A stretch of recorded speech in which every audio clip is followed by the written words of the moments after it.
ইতালির মিলান শহর থেকে 54 কিলোমিটার দূর এবং ইতালির বার্গামো প্রভিন্স থেকে মাত্র 17 কিলোমিটার দূরে রয়েছে এক হিন্দু গ্রাম, যার ইতালিয়ান নাম ভিলাজিও হরে কৃষ্ণা ভিলেজ।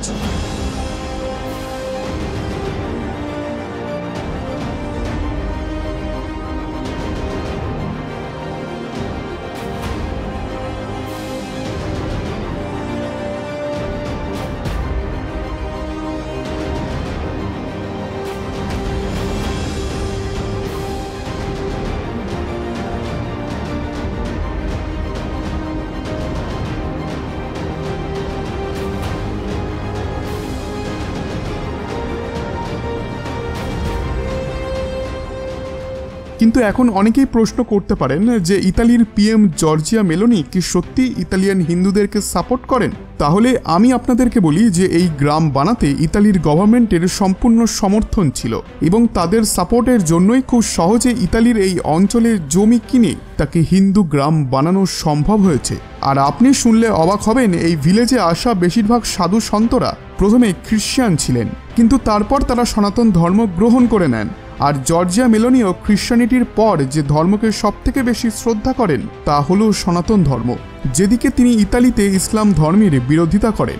দ্য ইকোনমিক টাইমসের একটি আর্টিকেল অনুযায়ী জর্জিয়া মেলোনি একটি ইভেন্টে বলেছিলেন যে no place for Islamic culture in Europe. এখন বন্ধুরা, ইতালিতে তৈরি হওয়া এই হিন্দু গ্রাম কতটা অঞ্চল জুড়ে রয়েছে, এই মন্দিরের প্রধান পূজারী মন্দির চালনা নিয়ে কি বললেন, কতগুলি বাড়ি রয়েছে এখানে, আর সবথেকে বড় প্রশ্ন হলো যে কেন ইতালিতেই এই গ্রামের নির্মাণ করা হলো, কি কারণ রয়েছে এর পেছনে, আর ইতালি গভর্নমেন্ট কিভাবে তাদের সহযোগিতা করেছে।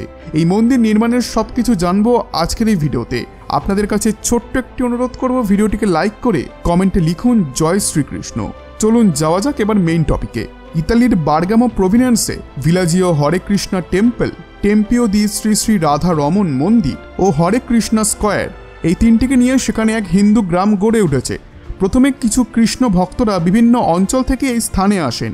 এনাদের মধ্যে অনেকেই আগে খ্রিস্টানিটিকে ফলো করতেন, কিন্তু সনাতন ভক্তিতে তারাও হিন্দু ধর্মকে গ্রহণ করে নেন। এখানে আসার পর তারা বার্গামোতে একটি লাক্সারি প্রপার্টির খোঁজ পান।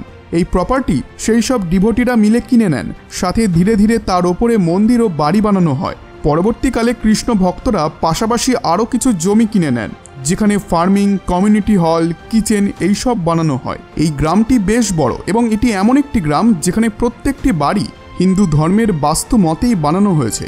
এই গ্রামে 100টি বাড়ি রয়েছে এবং প্রায় 500 জনেরও বেশি ইতালিয়ান হিন্দু এখানে বাস করেন। এই শহরে ওই প্রত্যেকটি জিনিসের ওপরে খেয়াল রাখা হয়েছিল যেটি এটিকে একটি লাক্সারিয়াস ভিলেজ বানায়। অর্থাৎ এখানে মন্দিরের পাশাপাশি professional swimming pool, medical centre, restaurant এবং বিবিটি অর্থাৎ ভক্তি বেদান্ত বুক ট্রাস্ট রয়েছে। যেমন ভারতের নালন্দা বিশ্ববিদ্যালয়ে সনাতন ধর্মের প্রাচীন গ্রন্থকে সংরক্ষণ করে রাখা হয়েছিল, তেমনি ইতালির এই গ্রামে ভক্তি বেদান্ত বুক ট্রাস্টের ভেতরে সনাতন ধর্মের প্রাচীন বই, ভাগবত গীতার অমূল্য জ্ঞান ও আরও প্রাচীন সংস্কৃতির গ্রন্থ সংরক্ষণ করে রাখা আছে। সাথে এখানে ইতালিয়ান ভাষায় ট্রান্সলেট করে নতুন রূপে বই বানানো হয়। তাদের ডিস্ট্রিবিউশন কমিটির মানুষরা এই গ্রাম থেকে মিলান সিটিতে আসেন বই ডিস্ট্রিবিউট করার জন্য। এইভাবেই শুধুমাত্র ওই গ্রামেই সনাতন কালচার সীমাবদ্ধ নেই, বরং ইতালির বিভিন্ন শহরে তার প্রচার প্রসার করা হচ্ছে। এই গ্রামে শ্রী শ্রী রাধা রমনের যে ভব্য মন্দির রয়েছে, সেখানে শ্রী চৈতন্যদেব, ভগবান শ্রীকৃষ্ণ ও রাধা রানীর বিগ্রহের পাশাপাশি ভগবান জগন্নাথ দেবেরও মূর্তি বিদ্যমান।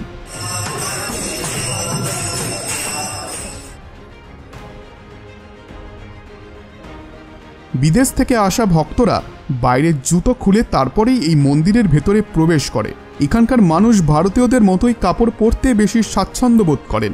এই মন্দিরে ঢুকলেই মনে হবে যে আপনি মিনি ইন্ডিয়াতে এসেছেন এবং মন্দিরের প্রবচন বক্তা যিনি রয়েছেন তিনি ইতালিয়ান ভাষাতেই প্রবচন দেন এবং গীতার বাণীগুলিকে ইতালি ভাষায় ট্রান্সলেট করে সেখানকার মানুষদের বলেন। প্রবচন শেষ হওয়ার পর সেখানে কীর্তনও হয়। বন্ধুরা, ভিলাজিও হরে কৃষ্ণা গ্রামকে দাঁড় করানোর পেছনে যার মুখ্য ভূমিকা রয়েছে তিনি হলেন মধু সেবিতা দাস। এই গ্রামের মুখ্য পূজারীর সাথে সাথে তিনি টেম্পল প্রেসিডেন্টও। তিনি কম বয়সে ভারতে আসেন এবং সেখানে 8 বছর কাটানোর পর 1981 সালে তিনি ভারত থেকে ইতালির বার্গামোতে আসেন। I have come back from India in 1981 after having lived in India for 8 years. এবং সেখানেই আরও কয়েকজন কৃষ্ণ ভক্ত মিলে এখানে জমি কেনেন। মধু সেবিতা দাস বলেছেন যে এই গ্রামের মধ্যেই কিছু ভক্ত এমনও আছেন যাদের জরুরি কাজের জন্য এই গ্রাম ছেড়ে চলে যেতে হয়। তখন ইতালির বাইরে থেকে যেসব ট্যুরিস্টরা আসেন তারা এই গ্রামের সৌন্দর্য ও সনাতন কালচারকে এক নজরে দেখেই পছন্দ করে ফেলেন। তখন তারা এই ফাঁকা ঘরগুলিকে কিনে নেন এবং পার্মানেন্টলি এখানেই থাকতে শুরু করেন। আর শনিবার ও রবিবারে এখানে মহাপ্রসাদ বিতরণের আয়োজন করা হয়, যেখানে প্রায় 500 থেকে 1000 জন ভক্ত আসেন এই গ্রামে এবং তাদেরকে হরে কৃষ্ণ হরে নাম মন্ত্র জপ করার জন্য প্রেরিত করা হয়। মাঝে মধ্যে বার্গামোর পার্শ্ববর্তী গ্রাম থেকে ইতালিয়ান হিন্দুরাও এই পর্বে যোগ দেন। তখন এই গ্রামের জনসংখ্যা প্রায় 1500 হয়ে যায়। সনাতন ধর্মের প্রচার প্রসারে মধু সেবিতা দাস ইতালিতে এক গুরুত্বপূর্ণ ভূমিকা পালন করেছেন। তার নির্দেশে যারা এই গ্রামে আসতে অসমর্থ তারাও যেন ভগবদ গীতা ও অন্যান্য সনাতন পুস্তকের অমূল্য জ্ঞান থেকে বঞ্চিত না হয় তার খেয়াল রেখে এই গ্রামের ডিভোটিসরা মিলান সিটিতে যান এবং বুক ডিস্ট্রিবিউট করেন। আর এবার আমি আপনাদের এমন একজনের সঙ্গে পরিচয় করাবো যিনি 1979 সাল থেকে বই বিতরণ করে আসছেন। ইনি হলেন বাসুদেব দত্ত দাস, যিনি একজন ইতালিয়ান হিন্দু। তিনি বলেছেন, আমি প্রভুপাদজির বই পড়েই ইন্সপায়ার হই, সাথে আমি কিছু স্পিরিচুয়াল বুকও পড়ি, যেগুলি পড়ার পরেই আমার নিজের ওপরে বিশ্বাস বেড়ে যায়।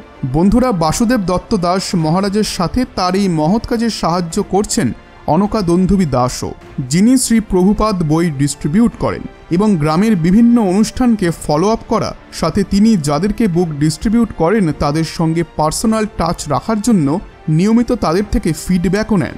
বন্ধুরা, অনকা দন্ধুবী দাস বার্গামোর পার্শ্ববর্তী গ্রামে গিয়ে গিয়ে বুক ডিস্ট্রিবিউটও করেন এবং সেমিনার ও মুখ্য পূজারীর দায়িত্বও তিনি মাঝে মাঝে থাকেন। ভিলাজিও হরে কৃষ্ণা গ্রামের রাধারমন মন্দিরে 1990 সালে ভগবান শ্রীকৃষ্ণ ও রাধারানীর বিগ্রহকে ইনস্টল করা হয়। এই বিগ্রহ দিয়েছিলেন জুডিস টেম্পলের প্রেসিডেন্ট। আসলে তিনি মধু সেবিতা দাসের কাজে এতটাই মুগ্ধ হয়েছিলেন যে তিনি নিজে থেকে রাধা রানী ও ভগবান শ্রীকৃষ্ণের মূর্তি দিতে চেয়েছিলেন, যার পর বিধিপূর্বক রাধারমন মন্দিরে এই বিগ্রহকে প্রতিষ্ঠিত করা হয়। এখন একটি প্রশ্ন থেকে যায় যে ইতালিয়ান গভর্নমেন্ট কিভাবে সহযোগিতা করছিল এই গ্রামটিকে বানানোয়। আসলে তখন লিগাল জমি কিনে ইতালি গভর্নমেন্টের পারমিশন নিয়েছিলেন মধু সেবিতা দাস ও অন্যান্য ভক্তরা। যেহেতু তারা ইসকনের ফলোয়ার ছিলেন, তাই ইতালিয়ান গভর্নমেন্ট খুব সহজেই তাদেরকে এই জমি দিয়ে দেন এবং সেখানে গ্রাম বানানোর পারমিশনও দিয়ে দেওয়া হয় এবং যা পেপারস ছিল তা খুব সহজেই পাস হয়ে যায়। তারপর থেকে ইতালিতে এই গ্রাম কয়েক দশক ধরে সনাতন ধর্মের প্রচার ও বুক ডিস্ট্রিবিউশন করে আসছে। বার্গামোতে এই হিন্দু ভিলেজ বানানোর পেছনে মূল উদ্দেশ্য ছিল যে এখানে সনাতন সংস্কৃতির প্রচার প্রসার করা এবং মানুষকে বোঝানোর যে লাক্সারিয়াস লাইফ থেকেও সবথেকে বেশি যে জিনিসটি ইম্পর্ট্যান্ট হলো সেটি হলো মনের শান্তি। আর এটি বলতেই হবে যে এই গ্রামের মাধ্যমে ইতালিতে হিন্দুদের জনসংখ্যা খুব বেশি হারে বেড়েছে। আর এখন ইসকন এই গ্রামকে আরও বড় করার কথা ভাবছে। ভবিষ্যতে এই গ্রামের আশেপাশে আরও কিছু জায়গা কিনে সেখানে বাড়ি বানানোর কথা চিন্তা হচ্ছে। বন্ধুরা, আশা করছি আজকের এই ভিডিওটি আপনাদের ভালো লেগেছে। ভিডিওটি ভালো লেগে থাকলে ভিডিওটিতে একটি লাইক করে চ্যানেলটিকে আজই সাবস্ক্রাইব করে রাখুন, যাতে আপনি এই ধরনের ইম্পর্টেন্ট ভিডিও সবার প্রথমে পান। ধন্যবাদ।